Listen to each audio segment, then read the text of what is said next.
This just doesn't stop at all, does it? There seems to be different kind of news regarding the new consoles that are coming out next year almost every week. First, we had Sony talking about their consoles and showing a lot of their specs, which will help separate this generation from the next. Then we had some people talking about the Xbox RAM and how it will help developers so much in regards to making massive games they weren't able to make this generation. No matter where you turn, things always showed a pretty awesome console that we as gamers will enjoy. So what do we have now? Well, we have multiple consoles for Xbox. That's right, the rumor from so long ago is right back in our faces. Long ago there was a rumor where people talked about Xbox having multiple consoles which will launch next year. They were codenamed Lockhart and Anaconda, and for months people went back and forth discussing if these are real or not. Well, that rumor is back and it seems here to stay because the people reporting on them are backing up their claims, not to mention they're people with a lot of credit. So let's dive into these articles and discuss the future of Project Scarlett. But before we do that, if you like the video, hit that subscribe button and that like button. The support is greatly appreciated. Alright, so first off, I have to give a shout out to my very good friend Dealer Gaming. This dude actually talked about the two console SKUs back in June 2018. He's one of the most knowledgeable people I know when it comes to hardware. And for the longest time, we talked about these new consoles in multiple videos and also on the podcast we speak on. So it's pretty awesome to see these rumors backed up by people that are in the industry and also very well known for being correct. One of those people being Tom Warren, who wrote a very recent article for The Verge where he talks about Microsoft aiming to launch two consoles next generation. Here's what the article says. Microsoft is currently planning to launch two next-generation Xbox consoles for holiday 2020.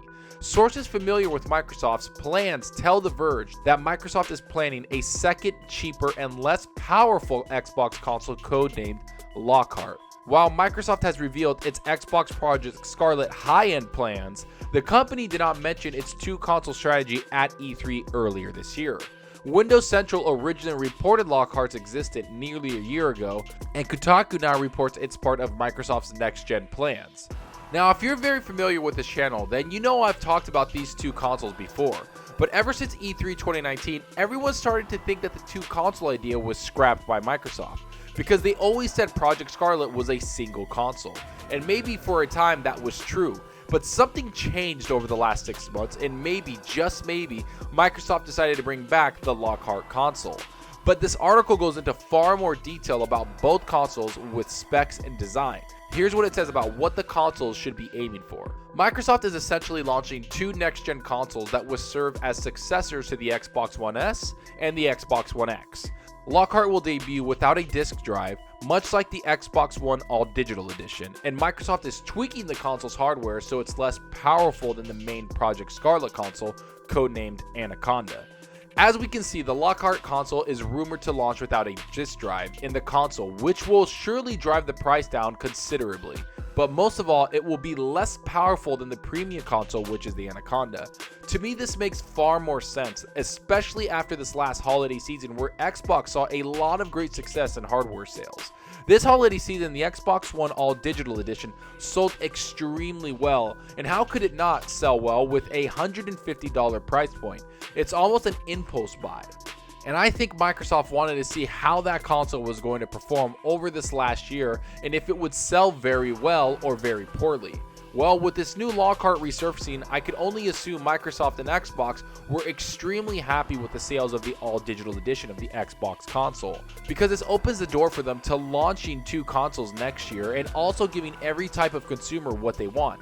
If you want a premium console with the power and the disk drive, you will get the Anaconda. If you want a very affordable price to join the next generation consoles, you can do that with no disc and still get the games you want. The choice is all yours. And speaking of choice, in order to make a solid decision, you have to know what type of power and specs each console will have. And that's where the article gets even more crazy. Here's what they say. Microsoft's Anaconda console will be the true next-gen leap. The sources tell The Verge that Microsoft is targeting more than 10 teraflops of graphical power on this particular console. Plans for Lockhart may change, but currently this console will debut with around 4 teraflops of graphical power. Kotaku reports that Lockhart will include a solid-state drive and will be targeted towards 1440p gaming rather than the 4K gaming that will be available on Anaconda.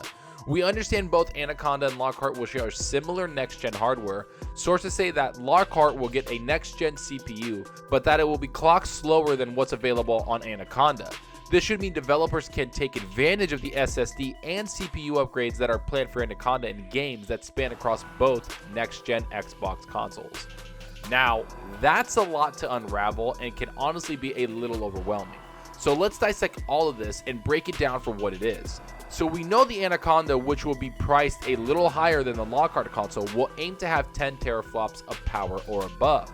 And while that's important, the best thing about this is the CPU and SSD upgrades that would join the console. And because of these, we will see a console and performance like we've never seen before on a console. We're talking true 4K resolution, 60 frames per second. Of course, all of this will be up to the developers, but without the CPU bottleneck and the new SSD hard drives, developers truly have no excuse than to give us great games that we've never seen before. But what does that mean for the Lockhart console? Well, it says they're aiming for 4 teraflops, which might sound crazy to people, especially since the Xbox One X is 6 teraflops. Well, let me explain why the Lockhart is still better in every way comparable to the X. The teraflops don't really matter because the technology behind the Lockhart is far better optimized and it's going to be cutting edge. Not to mention the new console will have the CPU and SSD upgrades along with the RAM upgrades. Because when it comes to hardware and performance, the teraflops aren't the only thing that matter. These consoles as a whole are what matter, and each part of the console is supposed to feed off of each other. If one slacks, then the other part of the console will be hindered or held back. An example of this is with the Xbox One X. The GPU in that console is pretty good, but the CPU is what holds the console back and doesn't allow the GPU to be fully optimized. But with the Lockhart and the Anaconda consoles, that won't be a problem because every aspect of those consoles will be far superior to the X. And that's what excites me about this next generation. These new consoles will be a great way for any type of gamer to join the platform. If you have the extra money and you want to have the best possible performance, you can choose to buy the Anaconda console. But let's say you don't care about the premium console and you just want to buy an upgraded console that will have all the latest tech but not pay top dollar for it. You can choose the Lockhart and still see a drastic increase in your gaming from last generation. Either way, you still have the choice to do what you want, and that's what matters the most. As for me, I'll be going for the Anaconda console because I love performance and I love having all the latest in technology. Not to mention I play so many games that it's a worthwhile investment for me. But it's cool knowing people that buy the Lockhart will get almost the same experience as me and still enjoy the awesome games that Xbox will provide. And while this is a different strategy that Xbox is trying, it also shows how committed they are to the console market, which for me is exciting because I always want to have an Xbox placed right under my television. But enough about what I think, tell me what you think about all of this. Do you believe the rumors of the two consoles launched for Xbox? Which console would you rather get, the Lockhart or the Anaconda? Do you think Sony will do something similar like this? Is this a smart strategy by Xbox? Will this help Xbox take the console market back? Or will it backfire and set them back even more? Go down below and let me know. And I hope you enjoyed the video, and if you did, please hit that subscribe button and that like button. The support helps out the channel more than you know. And give me a follow on Twitter at Zalker87. I'm always on there talking games and sharing my latest videos. And also follow me on Mixer. I recently started streaming on Mixer because I find the community much more engaging and fun. So if you want to hang out and chat with me, I'm very active with my chat and always playing games. The links will be in the description. I hope to see you guys there. And that's all for now. Thanks for watching, and until next time, remember, enjoy your gaming. Later.